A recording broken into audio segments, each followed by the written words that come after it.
repletuorum corda fidelium, et tui amoris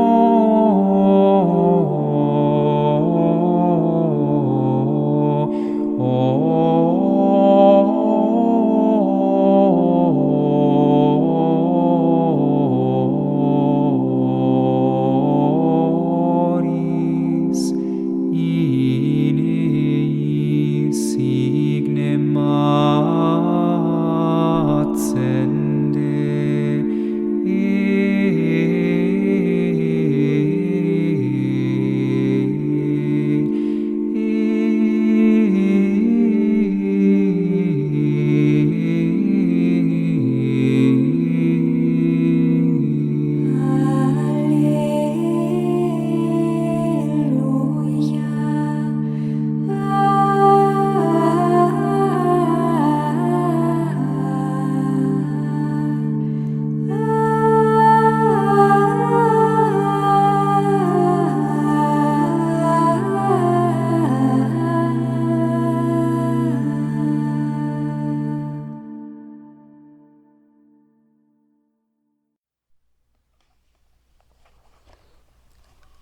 A Oração Contemplativa, por Thomas Merton.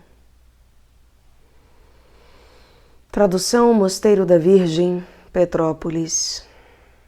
Editora Eclésia. Canal Le Conde. Capítulo 18.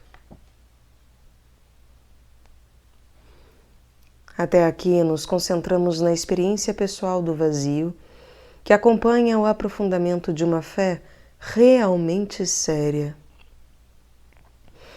Podemos agora fazer a pergunta: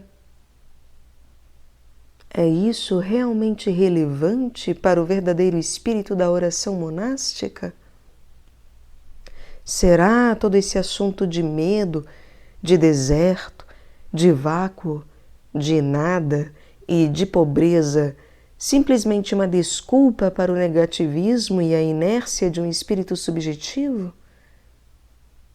Não é isso, afinal, apenas um álibi para a esterilidade espiritual? Não seria mais honesto esquecer-se dessa inútil ênfase sobre a oração individual, meditativa, e concentrar-se no culto objetivo da liturgia da Igreja, onde se supõe não haver problema? A discussão continua. A participação objetiva nos mistérios do Cristo, como é celebrado na comunidade cristã, faz com que a pessoa saia de si, eleva-a acima do nível da autopreocupação em que é atormentada pelo medo. E por que dar a uma angústia neurótica e ordinária a honra de um rótulo existencial e, assim, perpetuar em nosso meio a ilusão da piedade narcisista? A resposta a isso seria que o vácuo, o vazio e a pobreza que acabamos de discutir não são apenas sintomas de moderna neurose e autoocupação. Nem tampouco se confiam apenas à oração individual e interior. Manifestam-se também em nossa experiência da liturgia. Comumente, na tradição monástica, essas coisas têm sido tratadas como o temor do Senhor, que é o início da sabedoria. São elas inseparáveis da básica humildade que São Bento coloca como fundamento, não somente de toda a vida do monge, mas também de toda a sua oração, não tanto litúrgica como meditativa. O medo da falsidade ou da inautenticidade pode de fato criar problemas extremamente complexos na liturgia e na vida de comunidade, onde o problema pode ser não apenas de indivíduos, mas da própria comunidade. Afinal, algumas das questões mais angustiantes de nosso tempo são as que penetram no próprio cerne das comunidades monásticas, das paróquias, dos grupos de leigos atuantes e, afinal, da própria Igreja. Não é, de modo algum, uma questão simples enfrentar o medo que surge de um sério confronto com a infidelidade em nível comunitário. Por se tratar de uma infidelidade em que todos estão implicados e que nenhum indivíduo pode resolver por meio de uma simples denúncia de outros ou por um afastar-se deles. É preciso dizer que, sem um profundo e urgente senso de nossa condição como pecadores e de nosso total desamparo sem a graça de Deus, a própria oração litúrgica seria um insignificante exercício na linha do estetismo e da autodistração. De fato, os textos bíblicos utilizados na liturgia, especialmente os dos Salmos e dos Profetas, descrevem em termos fortíssimos o medo e angústia do homem separado de Deus e a premente necessidade que tem o homem da graça e da salvação. Os textos do Novo Testamento falam, por sua vez, da salvação e da luz que, através da cruz de Cristo, chegaram até o homem. Toda a liturgia está animada pelo movimento de descida e de ascensão que é o da Páscoa cristã, o mistério pascal de nossa morte e ressurreição com Cristo. Se o cristão não participa em certo grau do medo, do sentimento de abandono, angústia, desamparo, solidão do crucificado, não pode realmente penetrar no mistério da liturgia. Não pode entender os ritos e as orações, nem apreciar os sinais sacramentais e mergulhar profundamente na graça que transmitem.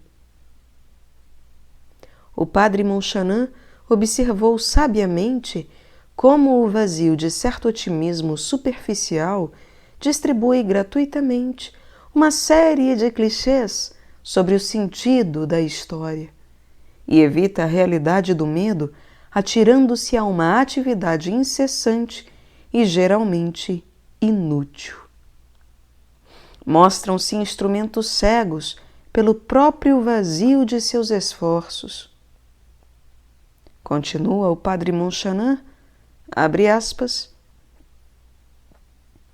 para nós, baste-nos saber que estamos no lugar onde Deus nos quer, no mundo moderno, prosseguindo em nosso trabalho, ainda que não seja mais do que o trabalho de uma formiga, infinitesimamente pequeno e sem resultados que possam ser previstos. Agora é a hora do hurto e da noite, a hora do oferecimento silencioso. É, portanto, a hora da esperança. Deus só, sem face, desconhecido, não sentido e, contudo, inegavelmente Deus. Fecha aspas.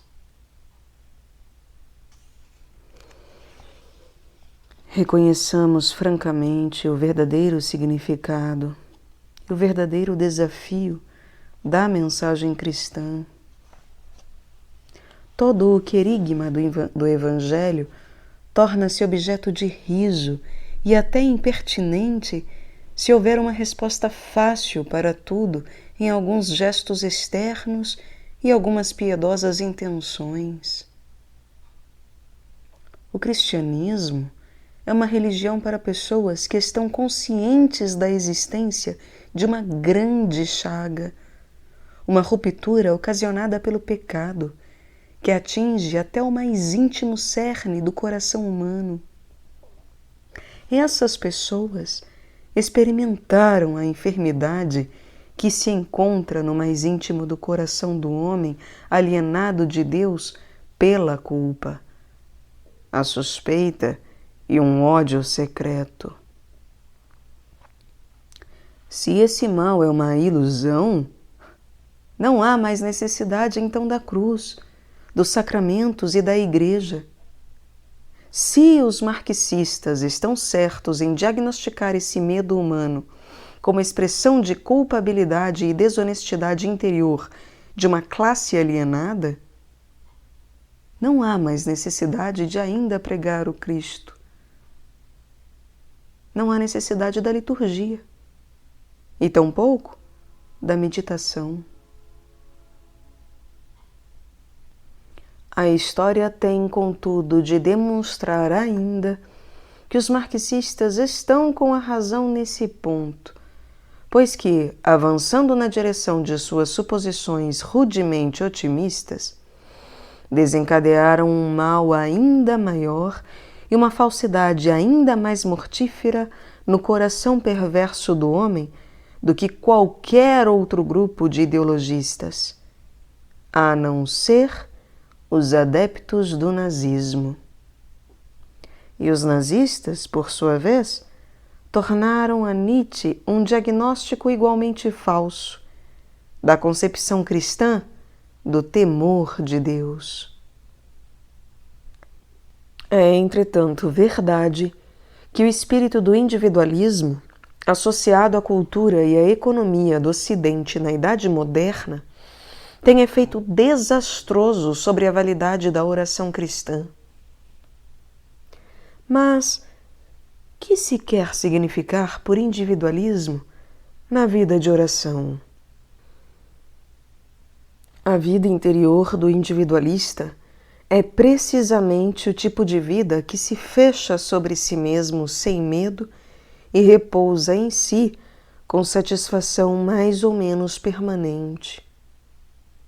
Esse tipo de vida está, até certo ponto, imune em relação ao medo, sendo capaz de aceitar os inevitáveis sofrimentos e provações da vida interior bastante complacentemente, fazendo-os desaparecer por meio de fórmulas devocionais.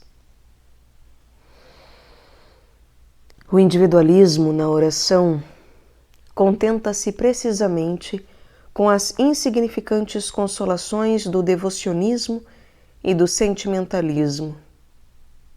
Porém, mais do que isso, o individualismo resiste ao apelo para o testemunho comum e a resposta coletiva a Deus. Fecha-se e enrijece-se contra tudo o que fizesse sair de si. Recusa-se este individualismo a participar naquilo que não agrada imediatamente a seus gostos limitados em matéria de devoção aqui e agora.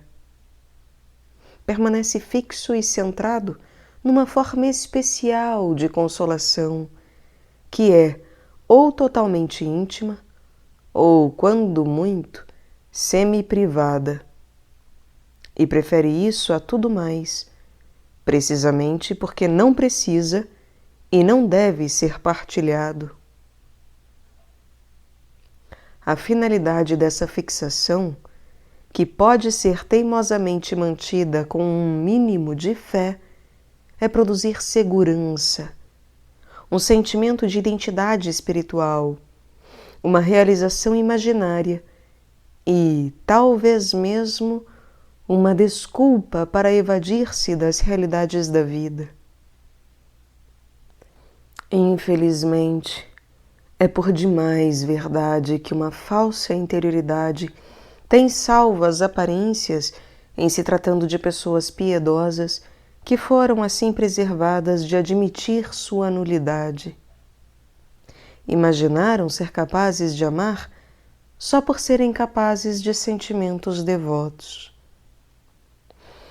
Um dos aspectos dessa cômoda enfermidade espiritual é a insistência total em relação a ideias e intenções, num divórcio completo da realidade, do agir e do engajamento social. Seja o que for que interiormente se deseje, ou que se sonhe ou imagine, é considerado como sendo o belo, o santo, a verdade. Pensamentos bonitos são suficientes, substituem tudo mais, inclusive a caridade, inclusive a própria vida. A função do medo consiste precisamente em derrubar a casa de vidro dessa falsa interioridade e libertar o homem. É o medo, e unicamente o medo, que obriga o homem a sair desse santuário privado em que sua solidão se torna para ele horrível, sem Deus. Mas, sem o medo, sem a inquietante capacidade de ver e de repudiar a idolatria das ideias e imaginações devotas, o homem permaneceria contente consigo mesmo e com sua vida interior, na meditação, na liturgia ou em ambas. Sem o medo, não pode o cristão ser libertado da farisaica autossegurança das pessoas devotas que já possuem de antemão todas as respostas, todos os clichês sobre a vida interior e podem defender-se com fórmulas rituais infalíveis contra todo e qualquer risco e exigência de diálogo em relação à necessidade humana e ao humano desespero. Essa piedade individualista é, portanto, um fraco substituto do verdadeiro personalismo. Rouba ao homem o poder de libertar-se sem cuidados e de ficar disponível em relação a outros. É a disponibilité de que fala Gabriel Marcel. Mas somente essa liberdade de disponibilidade em plena abertura, sem segundas intenções, é que pode tornar o homem capaz de se encontrar como pessoa. É precisamente essa liberdade, essa abertura, que é essencial à participação plenamente madura no culto litúrgico. Este poder de autoabandono só pode ser obtido através da experiência do medo que nos aflige quando experimentamos o terrível desamparo da alma fechada sobre si mesma. Seria, portanto, um erro grave desprezar o verdadeiro sentido da oração interior meditativa e sua importância crucial em todo o conjunto da vida cristã. E isso de maneira especial para uma plena compreensão da liturgia. Seja como for, não estamos aqui tratando da oração do coração como de um exercício isolado, particular, um setor separado de nossa vida de devoção. A oração do coração deve penetrar todos os aspectos e todas as atividades da existência cristã. Deve desabrochar, sobretudo, no próprio cerne da liturgia.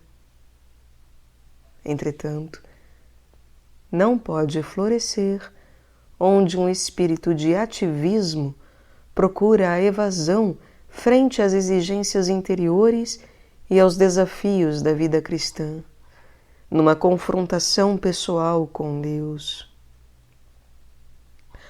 A busca pessoal e interior não entra em conflito com o poder mediador da Igreja, pois o medo e a culpabilidade do pecador o fazem ver melhor do que qualquer outra coisa a desesperadora necessidade que tem de reconciliar-se com Deus na reconciliação com seu irmão e através dela. Um medo que nada mais faria senão mergulhar o homem mais profundamente em si mesmo e numa suposta contemplação, não é ainda algo de sério. A única plena e autêntica purificação é a que vira o homem completamente pelo avesso. Assim, não tem mais um eu a defender, uma herança íntima a proteger contra pilhagens imaginárias e dilapidações. Em outras palavras, seguindo ainda Gabriel Marcel, o medo nos despoja do sentimento de posse, de ter nosso ser e nosso poder de amar, de maneira que possamos simplesmente ser com perfeita abertura, virados pelo avesso. Trata-se de uma ausência de defesas que é simplicidade completa e dom total. Isto é, ao mesmo tempo, o âmago da meditação e do sacrifício litúrgico. É o sinal do Espírito repousando sobre o povo escolhido de Deus, e não sobre os que têm uma vida interior e merecem respeito na assembleia de uma instituição notável por sua piedade, mas sim sobre aqueles que simplesmente se entregaram a Deus no deserto do vazio, onde Ele revela sua inexprimível misericórdia, sem condições e sem explicações, no mistério do amor.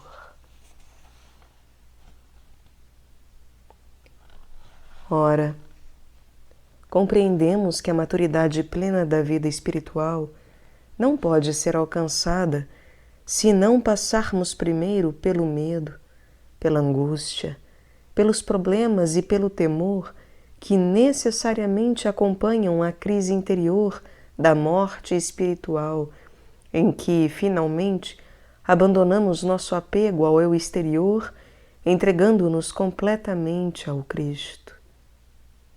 Mas, uma vez feita realmente essa entrega, não há mais lugar para o temor e o medo. Não pode mais haver qualquer dúvida ou hesitação na mente de alguém que, enfim, está resolvido de modo total a nada buscar, nada desejar, a não ser o que, para ele, é querido pelo amor de Deus. Então, como diz São Bento, o amor perfeito expele o temor. E o próprio temor transforma-se em amor, confiança e esperança. A finalidade da noite escura, como mostra São João da Cruz, não é simplesmente punir e afligir o coração do homem, mas sim libertá-lo, purificá-lo, iluminá-lo no amor perfeito. O caminho que passa através do medo não leva ao desespero, leva à alegria perfeita, não ao inferno, mas ao céu. Abre aspas. Portanto, ó alma, quando vires teu desejo obscurecido, as tuas afeições secas e apertadas, e inabilitadas as tuas potências para qualquer exercício interior, não penes por isso.